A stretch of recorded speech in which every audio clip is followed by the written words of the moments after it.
예레미야서 1장 7절로 8절까지의 말씀을 다 함께 봉독하겠습니다. 야훼께서 내게 이르시되 너는 아이라 말하지 말고 내가 너를 누구에게 보내든지 너는 가며 내가 내게 무엇을 명령하든지 너는 말할지니라. 너는 그들 때문에 두려워하지 말라. 내가 너와 함께하여 너를 구원하리라. 나 야훼의 말이니라 하시고. 아멘. 오늘도 귀한 날 하루의 첫 시간 주님 앞에 나오신 여러분들을 주님의 이름으로 축복합니다. 오늘 이 귀한 새벽 가운데 하루의 첫 시간 하나님 앞에 드림은 우리의 모든 삶의 전반적인 범사 가운데 하나님을 인정하는 귀한 자리, 또 그 믿음의 고백인 줄 믿습니다. 오늘 말씀의 제목은요, 다 함께 따라해 주시면 감사하겠습니다. 사명을 감당하는 힘. 이러한 제목으로 잠시 동안 은혜를 나누도록 하겠습니다. 우리가 하나님의 부르심 없이 이 자리에 있는 사람은 없을 겁니다. 어떠한 방법으로든지 하나님의 부르심은 누구에게나 다 있고, 심지어 이 자리에 있지 아니하고 또 불신자의 자리에 있다 할지라도 하나님의 부르심은 동일하게 있습니다. 그런데 그 부르심에 반응한 사람이 있고 반응하지 않은 사람이 있는 거예요. 그래서 하나님께서는 분명히 하나님 아들 독생자 예수 그리스도를 이 땅에 보내셔서 하시고자 하시는 일은 우리를 심판하려 함이 아니었고 구원하려 함이라 이야기하면서 모든 인류를 위해 아들 예수 그리스도께서 십자가에 죽으셨다라는 거죠. 그 일을 믿는 자마다 멸망하지 않고 영생을 얻게 하려 함이라. 그러나 믿는 자와 믿지 않는 자가 분명히 있어요. 그런데 믿는 자는 부르심에 반응한 사람이고 믿지 않는 자는 하나님의 부르심에 반응하지 않은 자. 반응한 자와 반응하지 않는 자의 결과는 우리가 분명히 다르다라는 걸 알고 있습니다. 그런데 우리가 오늘 말씀 통해서 살펴보고자 하는 것은 오늘 본문 말씀도 이 예레미야 이 선지자를 향한 하나님의 부르심이에요. 이것을 다른 말로 이게 소명기사라고 해서 하나님께서 부르시고 소명과 사명을 주시는 이 장면이 오늘 본문 말씀 1장에 기록되어져 있는데, 부르심 없는 이 모든 그 어떤 하나님의 영광의 자리는 없기에 그 반응한 저와 여러분들은 이 동일한 소명과 사명이 있음을 깨달아야 된다는 것입니다. 그런데 오늘 말씀 통해서 살펴보고자 하는 것은 세 가지인데요, 첫 번째는요, 부르심의 조건이 있다는 거예요. 조건이 있다. 살펴보고자 하는 건 없다는 내용인데, 이 부르심에 대해 조건에 대해서 살펴볼 거고, 그리고 부르심에 어떤 방법을 사용했는지를 살펴볼 거고, 또 마지막으로 부르심에 어떤 요구가 있다는 거죠. 그 요구에 따라 하나님께서 약속하시는 언약을 살펴볼 건데, 오늘 말씀 통해서 저와 여러분들을 부르신 그 부르심에 우리가 귀하게 반응했구나, 이 일이 너무 감사하구나, 이 부르심 가운데 이러한 조건이 하나도 없었고 또 방법이 이렇게 엄청난 능력으로 권능으로 우리에게 부르심을 행하셨구나, 또한 이 요구 가운데에 순종할 때 하나님이 이러한 은혜를 베푸시는구나 깨닫는 귀한 시간 되어주시길 주님의 이름으로 축복합니다. 먼저 부르심의 조건이 있을까요, 없을까요? 없어요.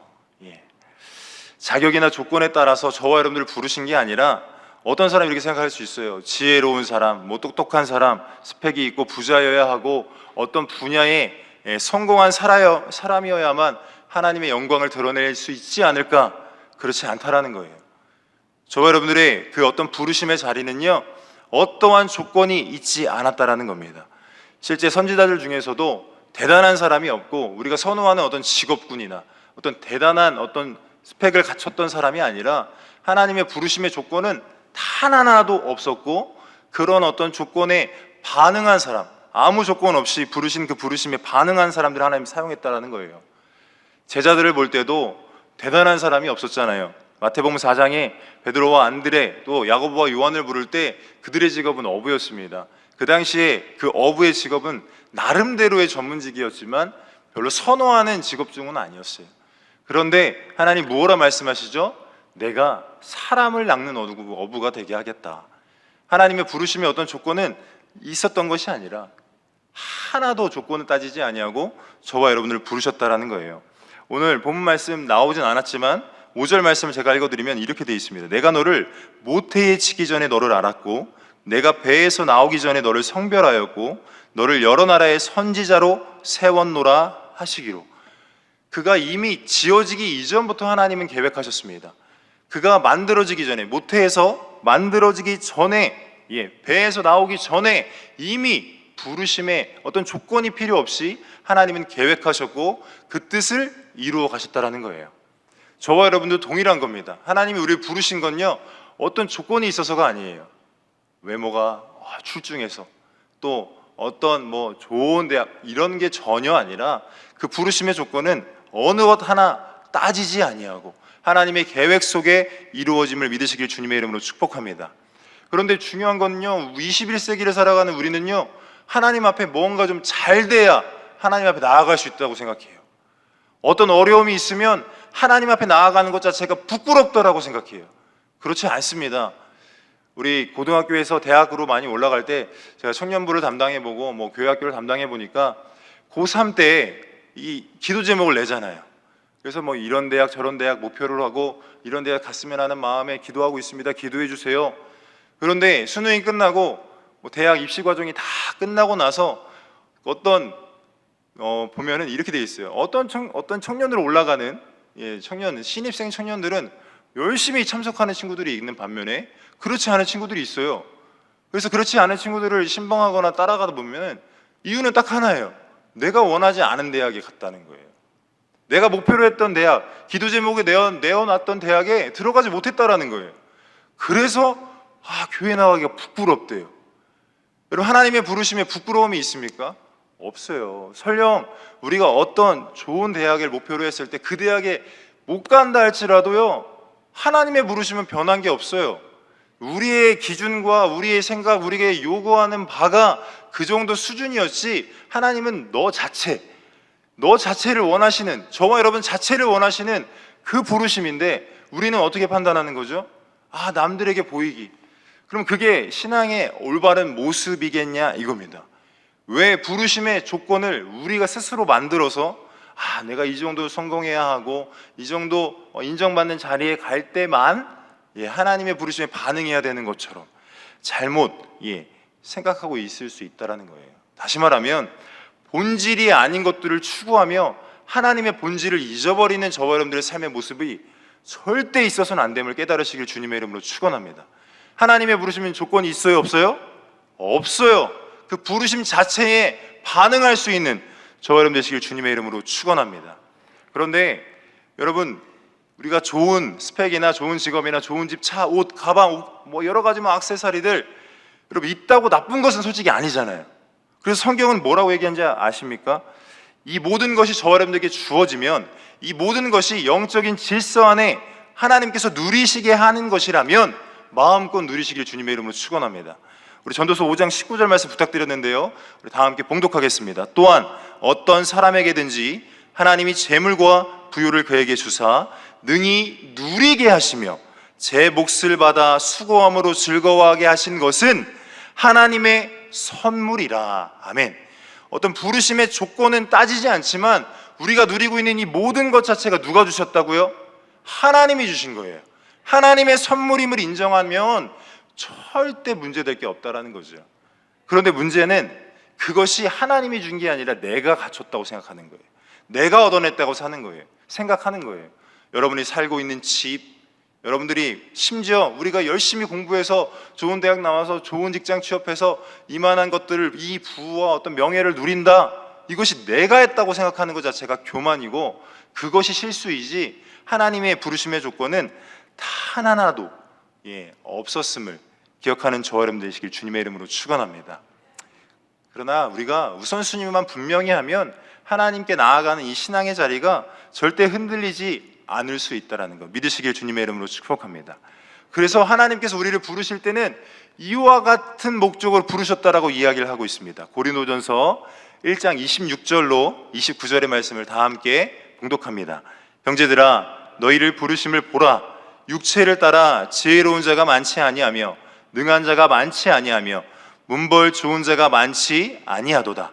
그러나 하나님께서 세상에 미련한 것들을 택하사 지혜 있는 자들을 부끄럽게 하려 하시고 세상에 약한 것들을 택하사 강한 것들을 부끄럽게 하려 하시며 하나님께서 세상에 천한 것들과 멸시받는 것들과 없는 것들을 택하사 있는 것들을 패하려 하시나니 이는 아무 육체도 하나님 앞에 자랑하지 못하게 하려 하심이라. 아멘. 보세요. 방금 읽었던 말씀 속에서 어떤 우리 육체의 본질 아닌 것들, 하나님의 부르심의 목적이 아닌 것들을 중요시하는 인생이 되어주면 안 된다는 거예요. 오히려 아무 육체도 자랑하지 못하게 하시기 위해 미련한 것들을 택했고요, 약한 것들을 택했고, 세상에 천한 것, 멸시받는 것, 없는 것들을 택하사 여러분 지혜 있고 강하고 있는 모든 것들을 폐하려 하신답니다. 저와 여러분을 부르셨을 때 어떠한 자리에 있으셨어요? 대단한 자리에 있으셨을 수도 있고 부족한 자리에 있으실 수도 있어요. 근데 하나님의 섭리 가운데 영혼이 잘됨의 자리에 머물렀더니 하나님 어떻게 하셨죠? 범사가 잘되고 강건케 하셨다라는 거예요. 부르심의 조건은 하나도 없습니다. 반응하는 자에게 오히려 하나님은 축복하시고 은혜를 베푸시는 하나님이심을 믿으시길 주님의 이름으로 축원합니다. 심지어 살인자 모세도요, 그가 자신의 어떤 스펙과 어떤 가진 모든 것을 가지고 나름대로 힘이 있을 때 이스라엘 백성들을 돌본다고 생각했죠. 그런데 애굽의 군사를 죽이고 나서 광야로 쫓겨났고 목동 생활을 합니다. 그런데 그때 모든 것을 가진 자, 모든 것을 잃어버리고 광야에 머물렀던 그를 하나님은 부르셨어요. 조건이 아니에요. 우리의 부르심은 어떠한 조건이 아니고 하나님의 그 은혜의 자리, 하나님의 섭리의 자리에 있음을 믿으시길 주님의 이름으로 축복합니다. 죄인 중에 괴수라고 고백했던 사도 바울은 어떻습니까? 예수 그리스도를 믿는다고 이야기하는 그리스도인들을 핍박하는 자리, 심지어 스데반 집사님이요 순교하는 그 자리에 있을 때 어떻게 하는지 아십니까? 그의 발 앞에 스데반 집사가 죽는 모습을 보고 있었는데 그 일을 마땅한 일로 여겼던 사람이에요. 그런데 주님이 친히 찾아가 주셔서 부르셨다라는 것 믿으시길 주님의 이름으로 축복합니다. 어느 조건이 없다고 분명히 깨달으시고 우리를 부르심에 반응하는 것 자체가 은혜구나, 감사한 일이구나 믿으시는 저와 여러분 되시길 주님의 이름으로 축복합니다. 두 번째, 우리를 부르시는 방법이 있는데 오늘 본문 말씀 나와 있지는 않지만 앞서 4절의 말씀 보면 이렇게 되어 있어요. 제가 읽어드릴게요. 야훼의 말씀이 내게 임하니라. 부르심의 방법이 하나님의 말씀이었다라는 거죠. 예레미야에게 하나님의 부르심의 방법은 말씀이 임하는 거였는데 방법은 다양할 수 있어요. 왜냐하면 천지 만물을 보고도 하나님을 알 수 있다고 분명히 로마서에 기록되어 있으니까요. 그런데 오늘 예레미야에게 분명하게 임하신 방법은 하나님의 말씀이었습니다. 왜? 그 말씀 자체가 능력이기 때문입니다. 요한복음 1장 1절의 말씀을 보면요, 태초에 말씀이 계시니라. 이 말씀이 하나님과 함께 계셨으니 이 말씀은 곧 하나님이시니라. 그러니까 말씀 자체가 하나님이시라고 성경은 분명히 이야기하고 있어요. 태초에 하나님이 천지를 창조하시니라. 그 말씀 속에 모든 창조의 방법은 하나님의 말씀이었어요. 그 말씀이 예레미야에게 임했습니다. 그의 입술의 고백 속에는 자신은 어린아이와 같다 그랬어요. 너무도 약하고 작은 자였던 그에게 하나님의 말씀이 임했습니다. 그러니 그 말씀의 능력 앞에 그가 어떻게 될까요? 어마어마하게 압도당하는 거예요. 저도 하나님이 은혜 베푸셨을 때 성령이 임하시고 성령의 충만함을 받은 그 순간에 어떤 음성이 들렸냐면 다른 음성 들리지 않았어요. 사랑한다 그 한마디가요 저의 모든 걸 다 무너뜨렸어요. 저의 모든 죄악이 떠오르게 만들었고 하나님 앞에 온전치 못했던 나의 연약함들이 드러나면서 이러한 나를 사랑하신다고 그 말씀 한마디에 무너졌던 저의 모습이 기억이 나요. 여러분도 어떠세요? 마찬가지예요. 하나님 말씀이 우리에게 임했을 때 그 부르심에 얼마나 큰 은혜, 얼마나 큰 능력을 경험합니까? 말씀이 임한다는 건요 다른 의미가 아니에요. 어떤 의미냐면 그가 우리에게 어마어마한 보증수표를 주시겠다라는 거예요. 그가 약속하시는 것, 그가 우리에게 언약하시는 그 모든 것, 전지전능하신 하나님께서 주셨다라는 것 믿으시길 주님의 이름으로 축복합니다. 그래서 히브리서 4장 12절에는 이렇게 되어 있습니다. 다 함께 봉독하겠습니다. 하나님의 말씀은 살아있고 활력이 있어 좌우의 날선 어떤 검보다 예리하여 혼과 영과 및 관절과 골수를 찔러 쪼개기까지 하며 또 마음의 생각과 뜻을 판단하나니. 하나님 말씀 자체가 살아있다라고 표현하고 있고 활력이 있다. 옛날 성경에는 운동력이 있고 새로운 번역 성경에 보면 힘이 있다라고 이야기하고 있습니다. 더불어서 좌우의 날선 어떤 검보다 예리하여 찔러 쪼개기까지 한다. 그런데 이 찔러 쪼개기까지 한다라는 범위가 뭐 어디입니까? 혼과 영, 어디죠? 우리 내적인 것. 그리고 또 관절과 골수, 우리의 외적인 것. 이 영적인 것과 우리 육적인 모든 것에 영향을 주는 것이 뭐라는 겁니까? 하나님의 말씀이라는 거예요. 그 말씀으로 임하셨다라는 건 다른 어떠한 예를 들어서 우리에게 뭔가 조건을 제시하면서 내가 얼마를 줄게, 내가 이것 해줄게, 이러한 수준의 차원이 아니라 하나님 자체가 예레미야에게 임했다는 것 믿으시길 주님의 이름으로 축복합니다.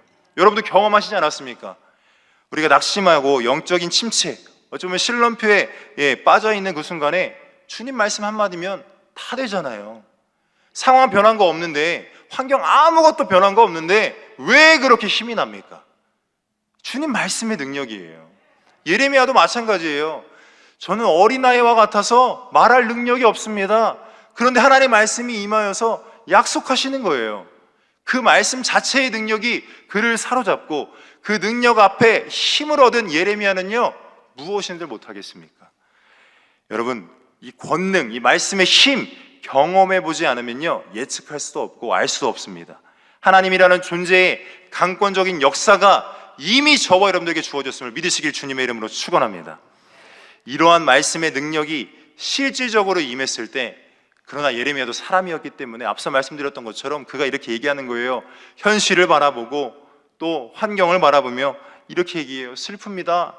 하나님, 저 너무 슬퍼요. 저는 어려서 말할 줄 몰라요. 인간의 연약함이죠. 저와 여러분들에게도 하나님이 분명히 약속하셨을 거예요. 우리가 분명히 찬양으로 이런 고백 많이 하잖아요. 주의 약속하신 말씀 위에서 뭔가 믿음 있는 것 같고, 뭔가 하나님의 능력 받은 것 같고, 그런데 막상 현실로 돌아가며 변하지 않는 환경, 상황, 질병의 고통, 물질의 어려움, 수많은 문제들, 이 현실을 바라보고 우리는 또 이렇게 얘기할 거예요. 하나님, 슬퍼요. 전 어린아이와 같아요. 아무것도 가진 것 없어요. 아무 능력 없어요.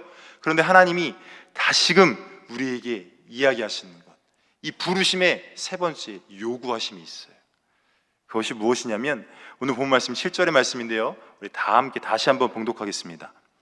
야훼께서 내게 이르시되 너는 아이라 말하지 말고 내가 너를 누구에게 보내든지 너는 가며 내가 내게 무엇을 명령하든지 너는 말할지니라. 아멘.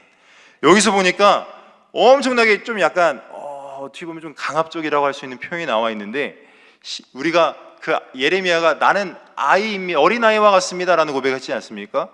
그런데 하나님이 이렇게 얘기하세요. 전반부에 너는 아이라 말하지 말라. 다시 말하면 이렇게 우리에게 적용해 보면 이거예요. 너는 현실을 바라보지 마, 상황을 바라보지 마, 네가 가지고 있는 모든 처지들을 바라보지 마 라고 이야기하고 있는 거예요. 어린아이라고 여길 수밖에 없는 환경이지만 하나님께서는 그것 보지 말고 지금 누구의 부름에 반응하라는 겁니까? 하나님, 전지전능하신 분, 그분의 요구에 반응하라고 이야기하고 있어요. 그 요구가 무엇입니까? 어찌 보면 무조건적인 순종이에요. 이렇게 이야기하고 있죠. 누구에게 보내든지 너는 가라. 내가 내게 무엇을 명령하든지 너는 말해라. 여러분 생각해 보세요. 누구에게 보내는지 알지 못하는데 무조건 가야 돼요. 어떤 말을 해야 되는지, 뭐 이게 좋은 말인지 나쁜 말인지 전혀 모르는데 어떤 말인지 해야 돼요. 이게 쉬운 일일까요? 무조건적인 순종을 요구하시면서, 다시 말하면 현실과 다른 어떤 요구가 우리에게 임한다 할지라도 그 말씀에 순종하라고 분명히 성경은 이야기하고 있는 겁니다. 근데 이게 오늘 본문 말씀의 주인공 예레미야에게만 이야기하는 게 아니에요. 여러분, 아브라함을 처음 부르셨을 때 이렇게 이야기하십니다. 야훼께서 아브라함에게 이르시되 너는 너의 고향과 친척과 아버지의 집을 떠나 내가 내게 보여줄 땅으로 가라. 예전 성경에는 내가 내게 지시할 땅으로 가라 이렇게 되어 있어요. 이미 보여준 땅도 아니고 이미 지시한 땅도 아니에요. 목적지가 분명하지 않아요. 그런데 주님 뭐라 말씀하시는 거죠? 하나님께서 아브라함에게 지시할 땅으로 가라는 거예요. 다시 말하면 그 하나님의 손끝을 바라보고 가라는 겁니다. 분명한 목적지가 없는데도 하나님의 명령에 순종해야 함을 요구하셨다라는 거예요. 그런데 아브라함은 어떤 선택을 하죠? 히브리서 11장 8절에 아브라함은 부르심을 받았을 때에 동일하게 부르심을 받았는데요, 순종하여 장래의 유업으로 받을 땅에 나아갈새 갈 바를 알지 못하고 나아갔으며, 분명한 어떤 하나님의 지시는 있었는데, 하나님의 부르심은 있었는데 분명한 어떤 자리가, 뚜렷한 자리가 아니었어요. 그런데 약속의 말씀을 믿고 나아간 그에게 하나님이 어떤 복을 주시는 거예요? 큰 민족을 이루고 복을 주어 내 이름이 창대케 하고, 축복하는 자에게 복을 내리고 저주하는 자에게 저주하며 땅의 모든 족속이 너로 말미암아 복을 받는다. 여러분, 이 약속의 말씀이 이루어졌습니까? 이루어지지 않았습니까? 온전히 이루어졌어요. 심지어 우리는 그 어떤 혈통의 개념이 아니에요. 아브라함의 혈통이라고 말할 수 없어요. 그럼에도 불구하고 우리는 지금 아브라함의 자손이라고 얘기해요. 하늘의 별과 같이, 땅 바다의 모래와 같이 하나님께서 분명히 어마어마한 큰 민족을 형성해 주셨습니다. 그런데 그 부르심의 어떤 요구사항 가운데 여러분, 어찌 보면 무조건적인 순종이 요구되었으나 순종할 때 하나님께서 책임지셨다라는 거예요. 믿으시길 주님의 이름으로 축복합니다. 여호수아도 마찬가지예요. 요단강을 건널 때 뚜렷한 목적이 아니에요. 제사장들의 법궤를 제일 앞에 선두에 두라 그랬어요. 그런데 정말 신기한 건 요단강에 그 제사장들의 발이 담궈지는 순간 어떻게 되는 겁니까? 먼저 갈라놓으신 거 아니고요, 그 믿음의 행위가 말씀 따라 순종으로 나타날 때 하나님이 책임지셨다라는 것. 여리고성도 마찬가지고요. 이 하나님의 약속의 말씀이 우리에게 주어졌다는 것, 그 약속의 말씀 가운데 무조건적인 순종이 요구되어질 때 오히려 하나님의 책임지심이 있다라는 것, 믿으시길 주님의 이름으로 축복합니다. 다른 것 아니에요. 하나님의 부르시는 이 오늘 예레미야의 소명기사 사건을 통해 우리가 깨달을 수 있는 건, 하나님의 부르심의 조건은 아무것도 없다. 내가 잘나서가 아니고 내가 못나서가 아니고 어떠한 조건이 있지 않다. 있는 모습 그대로 부르심에 반응하면 된다. 두 번째 무엇입니까? 하나님의 부르심의 방법, 그 말씀의 능력은 우리의 상상을 초월한다라는 거예요. 태초에 하나님이 천지를 창조하셨던 것처럼 그 능력의 말씀을 믿을 때, 하나님을 믿고 그 능력의 말씀을 믿을 때, 환경을 초월하는 믿음으로 순종을 나타낼 때 저와 여러분들을 책임지시는 놀라운 사건을 경험하시길 주님의 이름으로 축복합니다. 그 이후에 뭐라고 얘기하냐면 이렇게 되어 있어요. 너는, 8절 말씀 우리 다 함께 봉독하겠습니다. 너는 그를 때문에 두려워하지 말라. 내가 너와 함께하여 너를 구원하리라. 나 야훼의 말이니라 하시고, 하나님 말씀 그 부르심의 어떤 요구 가운데 순종하잖아요. 두려워할 필요가 없는 겁니다. 왜? 하나님이 우리와 함께 하시니까요. 여러분, 이와 같이 저와 여러분도 쓰임받는 놀라운 축복의 자리에 있길 주님의 이름으로 축복합니다. 사명을 감당하는 힘은요, 다른 게 아니에요. 하나님의 부르심에 반응하고요, 그 부르심 가운데 하나님 명령하셨을 때 그 말씀의 능력을 믿고 순종하며 나아갈 때 하나님이 그 사명을 감당할 힘을 스스로 공급해 주시는 겁니다. 그것이 동행하여 주시는 것이고, 함께 하여서 절대 두려워하지 않는 축복의 자리 가운데 우리를 이끄신다라는 것 믿으시고, 오늘도 주어진 모든 삶의 현장 가운데 우리는 부르심에 반응했다라는 것 잊지 마시고 감사하시고, 또 그 주신 말씀 붙잡고 승리하는 자리에 나아가시길 주님의 이름으로 축원합니다. 잠시 기도하겠습니다. 오늘도 하나님 말씀 통하여 은혜 나누게 하시니 감사합니다. 예레미야의 소명기사 이 부르심의 사건 가운데 우리도 동일하게 머물러 있음을 깨닫습니다. 그 부르신 하나님의 반응한 그 은혜에 감사하게 도와주시고, 또 그 말씀의 능력으로 힘을 주시고 순종할 때 책임지심을 깨닫게 하여 주셨으니 날마다 하나님의 뜻을 감사함으로 나아갈 수 있도록 우리의 환경과 상황, 형편과 처지를 바라보는 것이 아니고 하나님의 약속의 말씀을 붙들고 순종하여 승리하는 삶을 살게 하여 주시옵소서. 이 일을 방해하며 끊임없이 우는 사자와 같이 삼키려나 악한 원수마귀의 역사는 예수의 이름으로 떠나가게 하여 주시고, 모든 질병은 깨끗이 치료되어지게 하여 주시고, 모든 문제는 완벽히 사라지게 하여 주셔서 믿음으로 치료받게 하시고 응답받게 하시고 하나님의 살아계심의 역사를 넘치도록 경험하게 하여 주시옵소서. 오늘도 주님의 은혜에 감사하여 귀한 예물 드린 손길 위에 30배, 60배, 100배로 갚아 주시옵시고, 구워질지라도 꾸지 아니며 하나님께서 허락하시는 풍요로움을 누리게 하여 주시옵소서. 우리 구주 예수 그리스도의 이름으로 기도드리옵나이다. 아멘. 하늘에 계신 우리 아버지여, 이름이 거룩히 여김을 받으시오며 나라가 임하시오며 뜻이 하늘에서 이루어진 것 같이 땅에서도 이루어지이다. 오늘 우리에게 일용할 양식을 주시옵고 우리가 우리에게 죄 지은 자를 사하여 준 것 같이 우리 죄를 사하여 주시옵고 우리를 시험에 들게 하지 마시옵고 다만 악에서 구하시옵소서. 나라와 권세와 영광이 아버지께 영원히 있사옵나이다. 아멘. 이 시간 나라와 민족을 위하여 요도순복음교회 이영훈 당회자 목사님과 요도순복음 분당교회 황선호 담임 목사님의 모든 사역과 가정을 위해 여러분의 가정의 문제와 개인의 문제를 위해 또한 오늘 주신 말씀 기억하시면서 우리 주여 삼창하고 통성하여 기도하겠습니다. 주여 주여 주여